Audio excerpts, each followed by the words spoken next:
tua. Ya kita kalau cuma dibilang, wah saya sering banget kalau dapat kiriman gitu, yang pandiku lah, yang apa semua itu sering tuh, saya dikirim kayak gitu di WA tadi apa, ya saya pikir dari aja. Kenapa?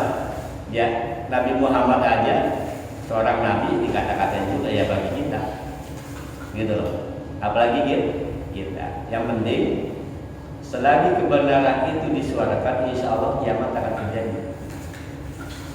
Selagi kebenaran disuarakan, insya Allah kiamat tidak akan terjadi. Walaupun kita belum benar, walaupun kita belum baik, kebenaran harus tetap diungkapkan, diutarakan. Jangan didiamin. Jangan kata masih bekosa, masih belum mau dakwah, belum mau ada macam. Ya kalau semua berpikir begitu, nggak ada manusia yang menyuarakan kebenaran. Yang musibah kan ujungnya apa? Cuci mati kan? Ujungnya adalah meninggal dunia. Yang tiga kita diminta oleh Allah apa? Wasta'inu dua bisabri was sabar sholat. Nanti ada kaitannya nih. Kenapa sholat itu menjadi solusi kepada terhadap sesuatu masalah yang senantiasa selalu melilit kita. Baik. Kemarin kita sudah singgung juga kelebihan fadilah keutamaan Nabi Muhammad dibandingkan dengan Nabi Musa. Nabi Musa itu, ya kita bahas kemarin, ketika sangat sulit menghadapi Firaun, kita kalau lihat sejarah itu Pak, jangan cuma baca doang, tapi kita selami bagaimana psikologinya, kita menyalami karakter. Kita singgung beberapa kali, Nabi Musa itu ketika menyampaikan sesuatu kepada Firaun tidak semata-mata menyampaikan, tapi faktor psikologinya adalah apa? Dia itu adalah anak angkat Firaun yang diurus dari merah sampai besar. Dia sudah melawan bapak angkat, itu nggak gampang, tidak mudah.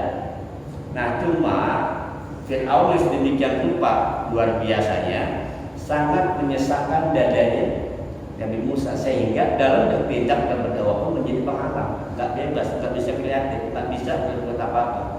Maka Nabi Musa minta yang pertama apa? Bukan diminta urusan digampang, tapi diminta apa? Lapangan dulu dada, terima dulu takdir, terima kasih, menyadari itu dulu tuh. Jadi kalau kita bisa al-insyirah itu kan isyarah artinya memperluas, memperbesar wadah. Itu namanya insyirah.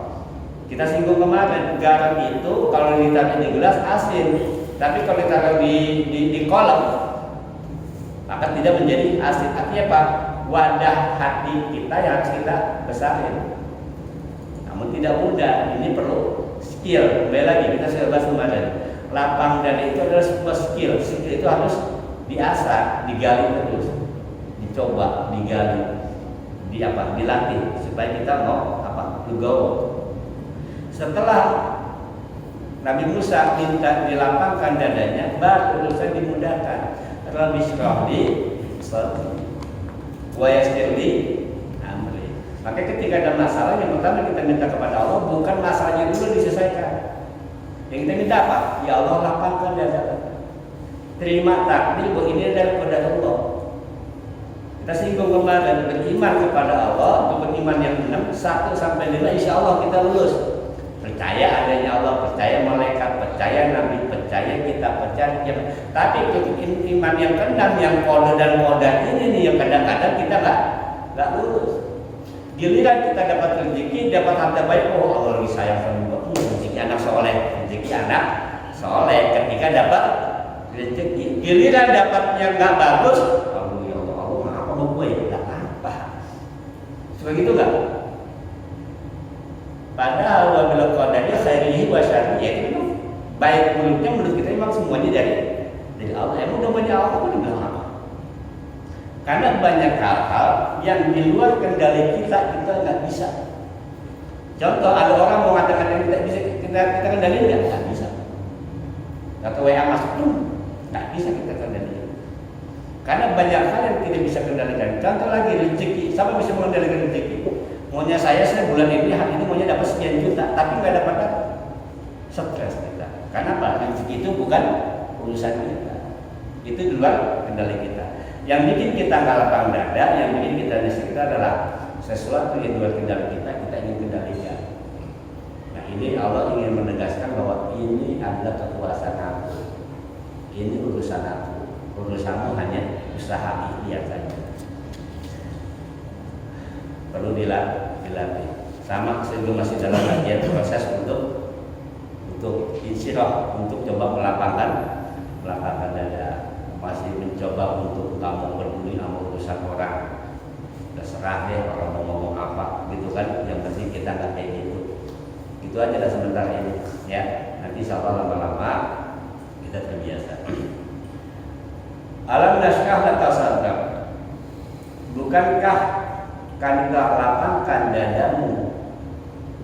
Ini kelebihannya kalau Nabi Musa itu minta dulu. Kalau Rasulullah nggak pakai minta tapi dikasih. Orang yang namanya minta belum tentu dikasih, Pak.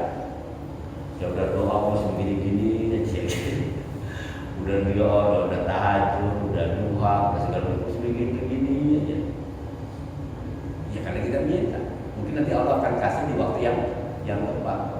Ini nggak jebol-jebol proyeknya itu kan malah belum bayar kontrakan, belum bayar langsung dan macam. Tapi kadang-kadang pada saatnya Allah kirimin tuh.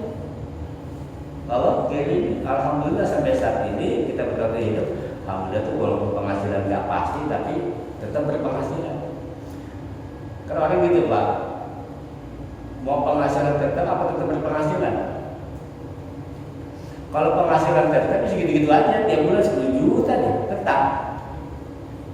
Tapi kalau tetap berpenghasilan bisa 10, bisa lebih. Yang penting tetap berpenghasilan. Gaji mah sudah diukur, tapi rezeki tidak pernah bisa diukur. Nah, gaji itu adalah salah satu dari rezeki. Kemarin kita singgung juga tentang Abu Hurairah yang bertanya kepada Rasulullah, kapan Rasulullah menyadari bahwa beliau adalah seorang nabi. Kalau Bapak menyadari itu, kalau Bapak seorang ustaz, kalau Bapak seorang insinyur, Rasulullah dari kecil sudah merasa bahwa dia adalah seorang nabi. Nah, kita baca hadis yang kemarin itu, ya. Kata Abu Hurairah, "Laqad sa'alta ya Abu Hurairah, inni fi safrai Ibnu Asra Sinin Wasyur." Ini panjang kan? Kalau saya terjemahkan begini. Sesungguhnya engkau telah menanyakan hal yang berbobot ya Abu Hurairah, Rasulullah. Ya Abu Hurairah, sesungguhnya ketika usiaku menginjak 10 tahun lebih beberapa bulan, aku berada di sebuah gurun. Kata Rasulullah nih, bercerita kepada Abu Hurairah, dulu waktu aku masih kecil, usia 10 tahun lebih, ketika sedang di Gurun Sahara, ya, tiba-tiba aku mendengar pembicaraan di atas kepalaku dan ternyata ada 2 orang laki-laki yang berbicara. Jadi mungkin lagi tidur, ya, tiba-tiba saya dengar di atas kepala ada 2 orang laki-laki sedang berbicara. Laki-laki pertama bertanya, apakah orang ini adalah ia? Lalu keduanya datang menyambutku dengan penampilan wajah yang sama sekali belum pernah kulihat. Jadi datang 2 orang laki-laki yang belum pernah dilihat oleh Rasulullah, seperti apa nih orang. Kemudian sama sekali belum pernah pula aku melihat arwah seperti itu sebelumnya. Ya kalau begini makhluk halus, hantu, didemit apa itu belum pernah lihat juga Rasulullah. Ya, belum pernah lihat orang seperti ini. Dan belum pernah aku juga lihat pakaian yang dikenakannya pernah dikenakan oleh seseorang. Pokoknya aneh ya. Keduanya datang kepadaku dengan jalan kaki hingga masing-masing dari keduanya memegang kedua lenganku. Jadi digandeng, ya, digandeng, dipegang tangannya kiri kanan. Lalu saudara berkata, rebahkan dia. Nah, jadi Rasulullah direbahin, rebahkanlah dia. Kemudian keduanya merebahkan diriku tanpa paksa dan tanpa sulit. Kemudian salah seorang berkata kepada yang lainnya, bedahlah dadanya. Jadi itu Rasulullah sendiri dibaringkan, dibuka bajunya, masih kecil nih, 10 tahun Rasulullah. Dadanya dibelahlah dadanya. Maka salah seorang menurut penglihatanku membelah dadaku tanpa ada darah yang mengalir dan tanpa rasa sakit. Rasulullah bisa melihat itu, bisa melihat kalau dadanya sedang dibelah. Tapi Rasulullah kagak ngerasain sakit, nggak ngerasain darah keluar. Lalu berkata kepada yang membelakku, kuatkanlah iri hati dan dengki. Jadi di dalam hati Rasulullah dikuatkanlah dua sifat, sifat iri hati dan dengki. Ya, sifat iri hati dan dengki diangkat. Lalu ia mengeluarkan sesuatu yang bentuknya seperti segumpal darah. Kemudian dia membuang jauh-jauh. Diambil tuh dari dada Rasulullah, gumpalan kayak darah gitu, darah beku. Itu adalah sifat iri dan sifat dengki. Diambil lalu dibuang jauh-jauh entah kemana. Dan kemudian yang satu lagi berkata kepada yang lain, masukkanlah lemah lembut dan kasih sayang.